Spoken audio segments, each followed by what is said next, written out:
Hello, welcome to the video or podcast. This is Charlie Harvey.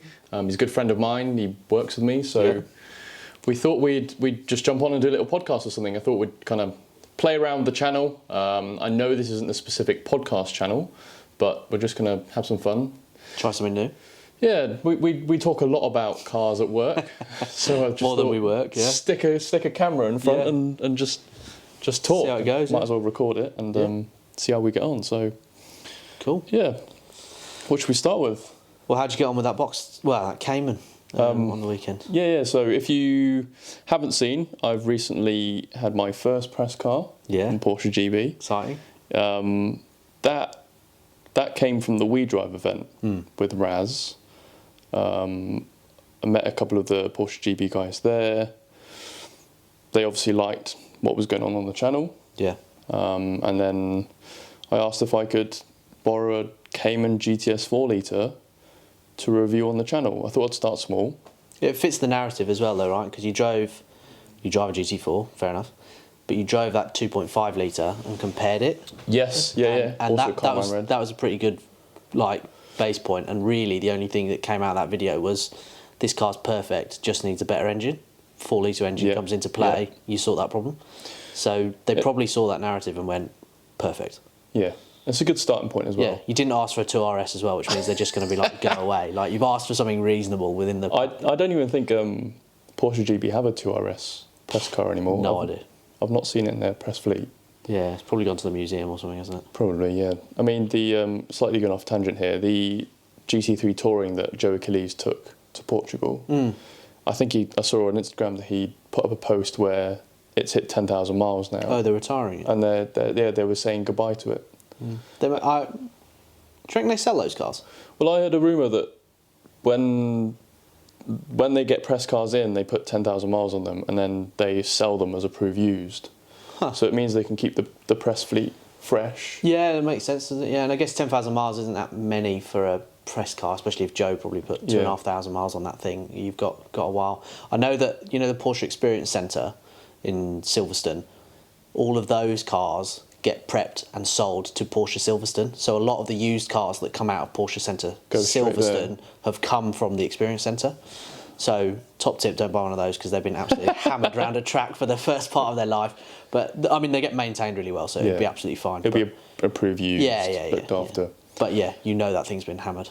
Yeah, because when I knew that I was getting the GTS 4 litre, I naturally went on YouTube and had a look at what other people had filmed and stuff. And all the GTS 4 litre videos were all a Python green car. Oh, yeah. And I knew mine was going to be Carmine Red, and there's not a single press car that's Carmine Red. All right.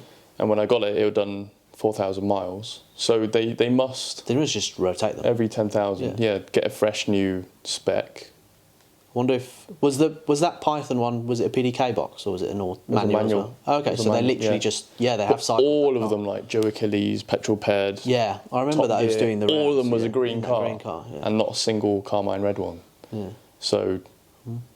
Yeah, and the press cars are always spec'd up to be... They're lovely, aren't they? Although one thing that I did like is they've done a few cars that are bare, haven't they? They did that red 911, Guards Red, which is free, and it had wheels or something on it. 911 as well. They've just gone, look, this, if you literally walk in and say, I'll have a 911, thanks very much, walk out the door, that's quite cool. Because normally, you're right, they're spec'd up to stupid levels. It's the same when stuff that no one would actually. It's the same when you demo a car. They're always got things on them that you would never put on it yourself, but they want to show off all the things they can do, which makes a load of sense. But yeah. But so the weird thing is that Carmine, that GTS car had carbon interior, GTS pack, heated seats, PDLS Plus, all the really good stuff. Yeah. Didn't have folding mirrors though.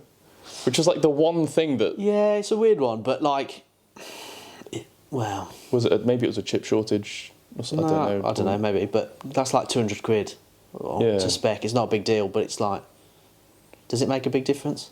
I mean, you park in a space that you need to tight, so for you it's important, but... When I parked into my car park space at my flat, I had to actually wind down the window and pull it in, but... Doesn't really make a difference. Yeah, so I'm not bothered because my driveway's got space, really so I just leave mine open. Yeah. And my M2 didn't have folding mirrors either, so I lived. Yeah, it it's was not a fine. big deal, is it? Yeah. So yeah, they gave me that for the weekend. I think whenever I get an opportunity to do something that is special and unique, so I used to do photography as well as a hobby, and as a hobby it was great, but when I started getting paid for it, there was suddenly an added pressure to perform. Yeah. And it was the same thing when I went to the We Drive event. Amazing event. I get to film with a GT3. I get to drive a 911. There's a bit of pressure there because you know that you want to create some content that is going to be watchable, and you know that you want that content to do well because you know that you might get press cars out of it. Yeah. And it was the same thing when I got this car. I know I had the whole weekend with this GTS, so I'm like, great, loads of time. But for some reason, with that pressure, it just made me kind of run around like a maniac, wanting to do everything. I almost tried to do too much. I was like, I'm going to get a reel, an Instagram reel, a few of those. Let's film 3 videos, because I've got a whole weekend. It's a lot, that is. It's a lot. And then you also end up repeating the same content. You try not to repeat the same content. And then I did it because I wanted to do a comparison, so I had to get that video in as well. And I think maybe I overdid it. So it's probably something I've learned. Yeah, I mean, you've got to take advantage of the opportunity, and having access to that car. You know, you haven't got it this weekend. You haven't got it next weekend. Like it was a one-time shot, so you got to make the most of it. I get the pressure piece as well, right? Because there was on that We Drive. We Drive. Yeah, on that We Drive thing, you literally had. If you made a bad impression there, you wouldn't have got this GTS. Like so you knew that, so that's there. And now you've driven this GTS. If you make a good impression, I'm not saying it's going to lead to a 4RS, but like if you built the narrative and you put a storyboard together, the next iteration is to drive their press fleet 4RS. Like that'd be cool, right?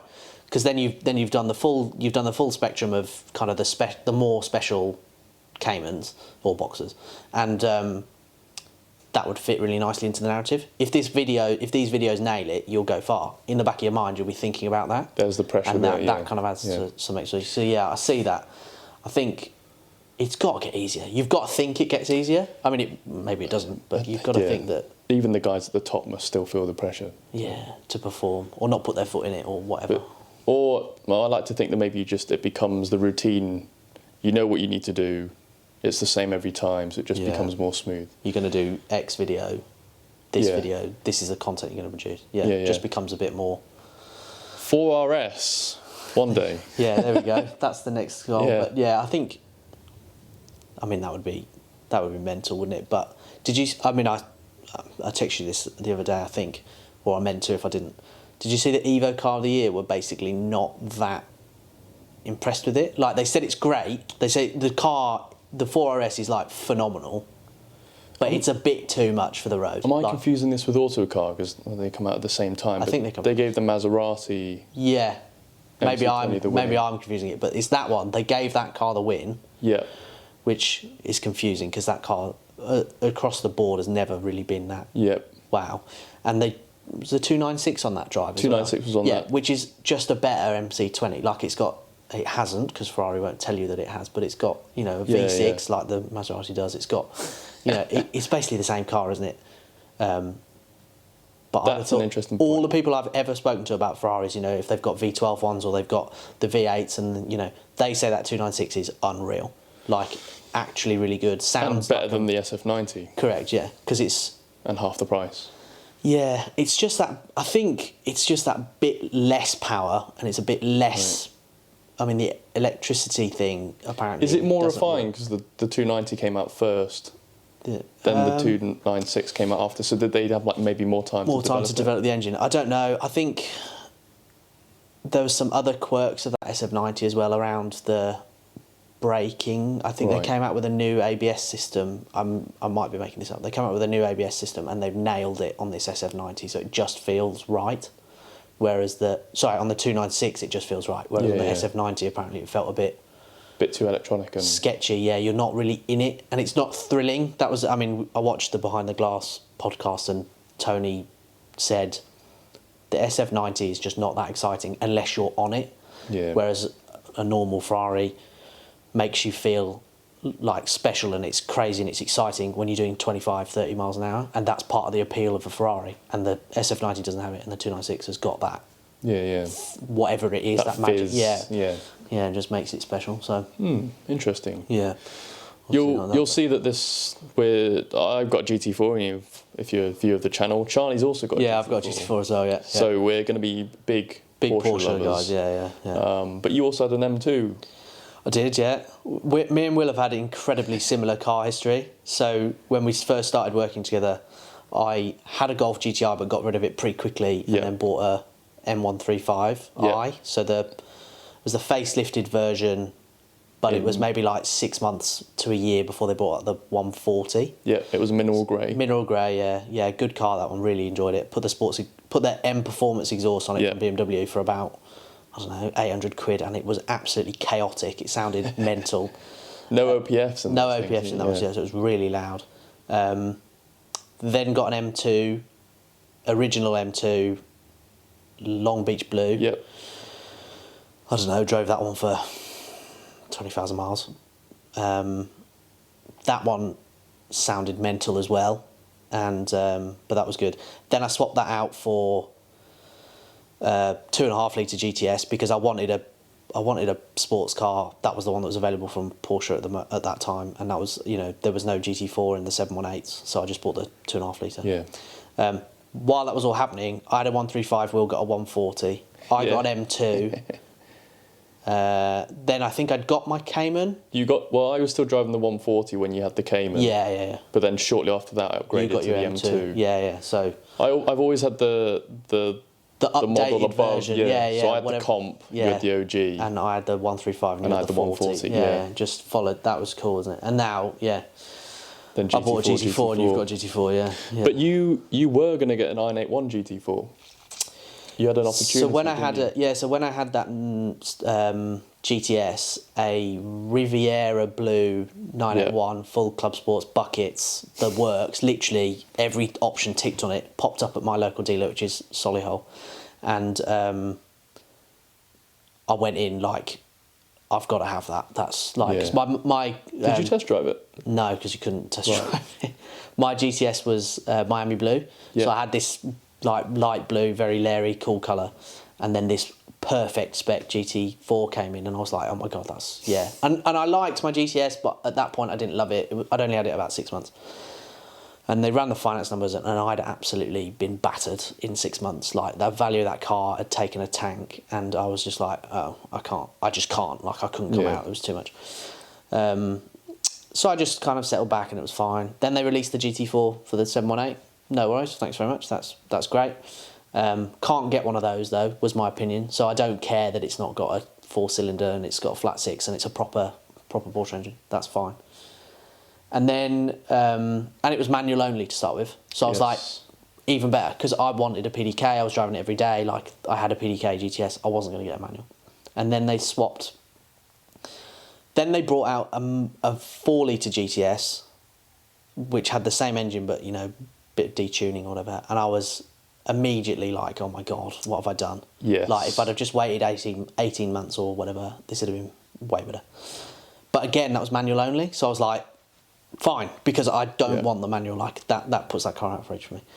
And then, I don't know, 3 months later, the PDKs turned up in the GT4 and the GTS.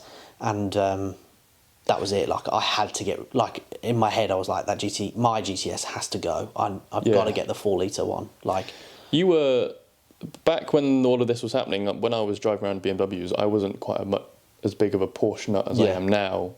At the time, you were going to get a GTS 4-litre PDK. Yeah. And I remember thinking, it's the same car, Charlie. It's just a different engine. Yeah. I remember having that chat with you. Why? I don't get it. You were definitely talking me out of it.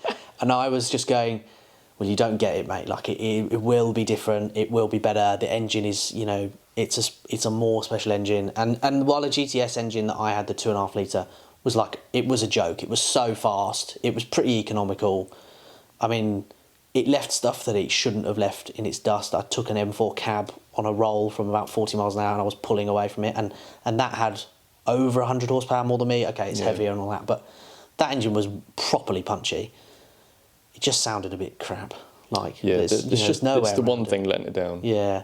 So So yeah, I phoned up my dealer and said, look, I can't do this anymore. My car's now 2 years old. I'd like a 4-litre GTS, please. And he said, yeah, no problem. Let's start that process. And then I don't know why, but I'd been seeing a lot of Spider, Boxer Spider content. And I thought, you see loads of GT4s, but everybody is always telling you how hard a GT4 is to get. So I'll try a Spider. I'll just drop it into conversation. Unless there's any chance you can get me a Spider. Haha. As a joke. And he went, nah, I don't think I can get you a Spider. And I was like, oh, okay, fine. I'll have a GTS. That'll be fine. He said, but I could probably get you a GT4. And I was like, yeah, done. Like, thanks very much, whatever. And I immediately said yes, obviously. And then we kind of, he just said, okay, well, just send me a deposit. So I gave him, I don't know, it's about $3,000, I think, for a 718. It's not like mental, but it's a decent chunk of money. And he just said, cool, thanks very much. And I was like, right, so when does it come? Any confirmation that I will get it? He was like, oh no, so I've got to go and talk to the dealer principal, see if we've got any GT4s coming in, and who's on the list in front of you, and all the rubbish that they have to deal with. And so I just kind of sat there waiting, and then while that was happening, I remember messaging you because I built the two cars on, two perfect spec cars on the configurators, and it was like 10, 12 grand difference basically. Yeah.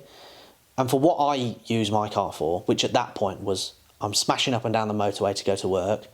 I'm driving out a bit, doing bits and pieces, but I'm not doing any track days. I am going on drives, but I'm not like pushing a car to the point that I never pushed my GTS to the point that I thought, God, I need more than this. Yeah. So I was kind of like, 10, 12 grand. Is it worth it? Yeah.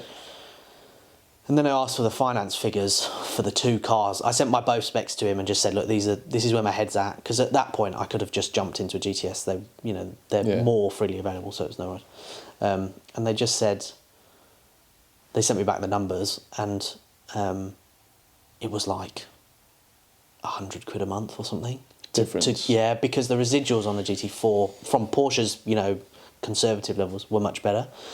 And then if you go at that point, if I looked at 981s and stuff, because that's the only car that had kind of hit the market, the values of them after 3-4 years is way above what they were still list. They were basically list, yeah. So it's way above what Porsche were quoting me on the finance. So actually the gap closed. And my own experience on my GTS was that it was much better than they'd said it would be, but it was not as good as I'd hoped it would be. Yeah. So I kind of took this approach that I'll just have to, I'll just go and get the GT4 because it's more, but it'll be worth more. It is more special. I mean, it just is, but I don't use any of its capability above what a GTS would do. I might have touched its limit once, not its limit, but pushed it above where I feel like a GTS would have done once. Even when I went on track, I wasn't even at the limit of the GT4, but it's nice to drive something special, but the GTS is everything that you really do need. I think if I'd managed to buy a 4-litre because of timings and stuff, and it had all worked out so that my first GTS was a 4-litre, I'd probably still have it. I probably wouldn't have come out. I probably wouldn't have phoned him and said, "Can I have something else?" Yeah. Maybe it had gone now because it would be 4.5, 5 years old. But do you know what I mean? Like I wouldn't have come out of it at 2 years. So yeah, that was. It's good though. You've done well then. Yeah. People like us had to go on auto trade. Buy used. Yeah. I mean, family history plus buying, servicing, financing at the same dealership, selling the car back to them. Loads of factors contributed, and I was also buying in the time where it was not impossible to get one. It was like, depending on the dealer, it was hard, but it was not like laugh at you, get out. It was way before COVID times as well. Yeah. So people say this a lot, but until you own a Porsche, you don't really know what they're like, and only until you get one do you become infatuated and in love with them. Yeah. And only until I got mine am I now in love with. You just get with all of them. It just makes sense, doesn't it? Because I would not have. When I had the M2, I would not have gone and got a GTS. A Cayman just didn't. You weren't interested. Yeah, I remember the first conversations. I said, because you couldn't. I asked my dealer if they'd if there was any chance you could have one, you'd asked a couple of people and they'd kind of just said no. And no, I just didn't want a Cayman, so either it was a GT4 or just... Yeah, but I tried, didn't I? I was like, go and get a GTS. You could walk into a dealership, buy a GTS, that 4-litre engine. Like, you could have a brand new car. It will cost you, I don't know, 10 grand less than a used car that's done some miles or whatever. Just do it. And you were like, no way. Just not interested, yeah. Because it wouldn't be special, which, yeah, okay, it's not special. There's no way around it, but it's good. Like, it's so good. In hindsight, I don't regret my decisions, though. No. I'm still glad I went GT4, but... for sure. Yeah. Different. Yeah. Now that I've owned one, they're pretty special. There's something about them, isn't there?